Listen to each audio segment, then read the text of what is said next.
Very good morning student. मैंने आपको संज्ञा, सर्वनाम, विशेषण ये सारी चीज़ें बताना स्टार्ट कर दिए। इवन आपको वाक्य के भेद बताना स्टार्ट कर दिए कि वाक्य कितने तरह के होते हैं और इनके अर्थ के आधार पर वाक्य कितने होते हैं या फिर इनकी रचना के आधार पर वाक्य कितने होते हैं। संधि समास पे भी आ गए या गद्य की विधियों पे भी आ गए। लेकिन कुछ स्टूडेंट ने बोला कि मैम हम लोग वर्ण नहीं समझते, वर्णमाला नहीं समझते, तो मैंने आपके लिए ये वीडियो तैयार किया है। वर्णमाला जैसे अल्फाबेट इंग्लिश में होता है, सेम उसी तरह से हम लोग की वर्णमाला होती है। एक बात आती है लिपि। क्या आती है? लिपि। तो पहले तो ये समझ लेते हैं ये लिपि क्या होता है। पहले वर्णमाला जैसे समझते हैं। वर्णों का सुव्यवस्थित रूप या वर्णों का व्यवस्थित रूप क्या कहलाता है? वर्णमाला। माला में मोती जैसे होते हैं, ऐसी वो व्यवस्था बनाई जाती है। ऐसी वर्णों को एक तरीके से लिखा जाता है। आपको पता है 13 आपके स्वर में आते हैं। 13 नहीं होते बेसिक, कुल तो 13 स्वर होते हैं, लेकिन 11 मेन होते हैं। अगर नॉर्मली पूछा जाए तो स्वर कितने होते हैं, तो 11 ही आंसर होना चाहिए। +2 ये हम बाद में समझाते हैं आपको। व्यंजन आपके 39 होते हैं, टोटल वर्ण आपके 52 होते हैं। जो 52 वर्णों को एक तरीके से लिखा जाता है उन्हें हम बोलते हैं वर्णमाला। समझ में आ गया होगा। वर्णमाला के आधार पर हमने स्वर और व्यंजन समझ लिया। स्वर कितने होते हैं? 11 + 2। +2 क्यों कहते हैं ये मैं समझाऊंगी। व्यंजन 39 होते हैं। मात्राएं भी कैसे समझेंगे? आ ई उ ऋषि, ए ऐ ओ औ अं अः। ऋषि से मतलब री, री। ओके, तो आ की कोई मात्रा नहीं होती है। ओके, और बड़े आ का एक डंडा होता है, एक इस टाइप का मात्रा होती है। छोटी ई इस साइड से ऐसी लगती है, बड़ी ई इस साइड से लगेगी। ऊ, छोटा ऊ ऐसे लगाया जाता है, बड़ा ऊ। री, री बोलने पर हम लोग कंठ से जब बोलते हैं री, ए की मात्रा ऊपर जाती है, आए की मात्रा डबल जाती है, ओ के साथ एक डंडा और मात्रा जाती है, और आओ के संग डबल मात्रा और डंडा आता है। अंक आम छोड़ देंगे। ये यहाँ पे मात्रा का इसकी मात्रा को अनुस्वार बोलते हैं। केवल जो एक बिंदी होती है इसे बोलते हैं अनुस्वार। और इसी की ये और ये सेम होती है। जो चंद्र बिंदु होती है वो भी सेम होती है। नॉर्मली जो संस्कृत में यूज होती है वो बिंदु यूज होती है, और जो चंद्र बिंदु यूज होती है वो बेसिकली हिंदी में यूज होती है। दोनों है सेम। ओके, फिर है आहा। आहा की ये मात्रा होती है। अब यहाँ पे आप स्वर में भी, जैसे इंग्लिश में सेमी वॉवल होते हैं W एंड Y, सेम अंग आहा भी स्वर में भी आते हैं और व्यंजन में भी आते हैं। अगर अंग, अंग इस जो ऊपर बिंदी है इसको बोलने के लिए आ यानी कि स्वर का हम लोगों ने यूज किया है, इसकी हेल्प ली है, इसलिए ये स्वर में आ रहे हैं। और अगर इसको देखा जाए तो ये व्यंजन में भी जा रहा है। अंग आहा व्यंजन में भी जाते हैं, इसलिए इन्हें स्वर में काउंट नहीं करते। लेकिन क्वेश्चन बनता है टोटल नंबर ऑफ स्वर अगर पूछा जाए तो आप क्या बोलोगे?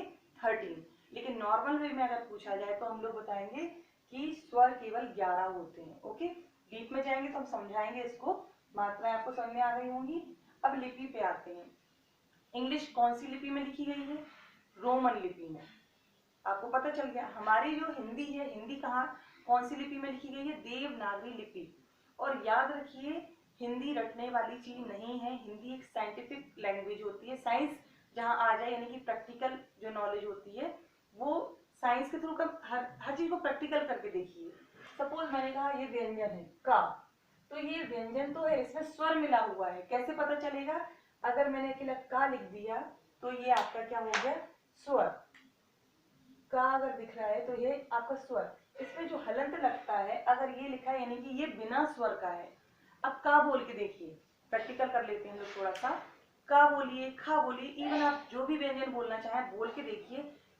का, तो उसमें आ क्यों आ जाता है? यानी कि हम लोग उसको बिना स्वर की हेल्प से नहीं बोल सकते।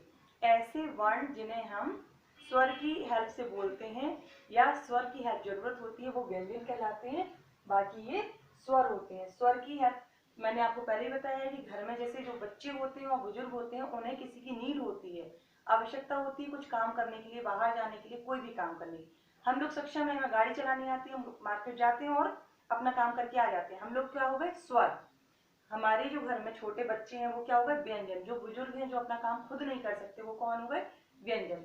सेम यहीं पे फिर आ जाते हैं। खा लिखा, खा में अगर जितने भी व्यंजन है अगर उनको ऐसे लगा के हलंत लिख के करते हैं तो वो सही लिखे हैं। अगर वो नॉर्मली का खा गा लिखे हैं और उनमें हलंत नहीं लगा है तो वो स्वर के साथ व्यंजन का मिक्सचर है। ओके, आई थिंक समझ में आ गया होगा। आज हमने हाँ लिपि पे आते हैं वापस से। देवनागरी लिपि में लिखा गया है। जैसे पुराने जमाने में जब बहुत ओल्डेस्ट टाइम पर पहुंचते हैं, इंसान को बोलना नहीं आता था, बोलना सीखा तो उसे, मुझे तो सब कुछ आ रहा है समझ में, मैं क्या बोलना चाह रही हूँ आपको समझ में आए। सपोज मैंने अपनी बोलने के तरीके को मैंने जैसे मुंह से निकाला आ, क्या निकाला आ, समझ लेते हैं जल्दी से। आ, मैंने इसको एक चिन्ह दे दिया, मैंने समझ लिया कि इसको आ कहते हैं। ऐसे थोड़ी छोटा बड़ा बन गया या वर्णमाला बन गई। मेरे मुंह से निकला बा, मैंने इसको ऐसा बना दिया तो ये चिन्ह बन गए। अब ये चिन्ह क्योंकि मैं ये चाहती हूँ, सपोज मैंने बहुत अच्छी बुक लिखी है, मेरे अंदर बहुत सारे थॉट चल रहे हैं, मैं चाहती हूँ कि मेरे बच्चे, मेरे बच्चों के भी बच्चे इस चीज को पढ़ें। अब मैं मर जाऊंगी या मेरी मृत्यु हो जाती है तो उसके बाद क्या होगा, गया काम से। तो हम लोग क्या करेंगे, हमें तो लोगों को लगा कि हमें अपनी बात रखने के लिए कुछ साइन बनाने पड़ेंगे। जो साइन बनाए गए इन्हें बोलते हैं वर्ण चिन्ह। ओके, ये चिन्हों का जो एक तरीका, एक जो फॉर्म बनाई गई, जो लिपि लिखी गई, उसे बोल दिया हम लोगों ने देवनागरी लिपि। इंग्लिश भी कौन सी लिपि में लिखी गई है, रोमन में। अब इसको बोला है देवनागरी लिपि साइंटिफिक लिपि है, यानी कि हम लोग प्रैक्टिकल कर करके देख लेते हैं। मैंने जैसे आपको प्रैक्टिकल कराया, का बोलिए बिना आ के साउंड के साथ, क्योंकि का तो ऐसा होता है ना, उसको आ क्यों बोले, लेकिन हम बोलते हैं तो क आ ही जाता है।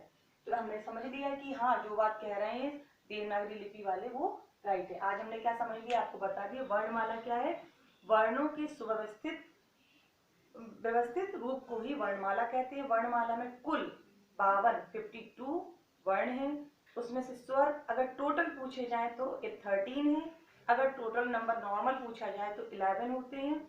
और वर्णमाला की सबसे छोटी इकाई ध्वनि होती है, सबसे बड़ी इकाई वाक्य होता है। ध्वनि मतलब क्या, मैं बोल रही हूँ, जब तक मैं इसे नहीं लिखूंगी तब तक ये वर्ण नहीं बनेगा। मैंने बोला अ, ये ध्वनि है, यही हमारी लैंग्वेज की, व्याकरण की सबसे छोटी इकाई है। ओके, अ। और मैंने आज रविवार है, आज शनिवार है, आज शुक्रवार है, जो मैंने एक लाइन बोल दी वो वाक्य हो गया। मेरे ख्याल से आपको इतना समझ में आ गया होगा।